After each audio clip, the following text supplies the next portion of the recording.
Iran અને Israel વચ્ચે વધતા તણાવની સીધી અસર હવે તહેરાનમાં વસતા ભારતીયો પર જોવા મળી રહી છે। તહેરાન શહેરમાં જોખમની ગંભીરતાને જોતા ભારત સરકાર અને તહેરાન સ્થિત ભારતીય દૂતાવાસે મોટું ઓપરેશન હાથ ધર્યું છે। ભારતીય દૂતાવાસે તહેરાનમાં રહેતા મોટા ભાગના ભારતીય વિદ્યાર્થીઓને તાત્કાલિક અસરથી તહેરાનની બહાર સુરક્ષિત સ્થળોએ ખસેડ્યા છે। દૂતાવાસ દ્વારા આ વિદ્યાર્થીઓ માટે પરિવહન, ભોજન અને રહેવાની તમામ પાયાની સુવિધાઓ સુનિશ્ચિત કરવામાં આવી છે।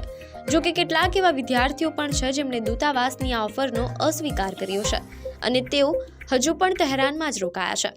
તહેરાન અને ઈરાનના અન્ય ભાગોમાં રહેતા ભારતીય નાગરિકો માટે દૂતાવાસે નવી એડવાઇઝરી જાહેર કરી છે, જેમાં સૂચના આપવામાં આવી છે કે નાગરિકો જ્યાં છે ત્યાં જ રહે, બને ત્યાં સુધી ઘરની અંદર રહે અને ખાસ કરીને બારીઓથી દૂર રહે।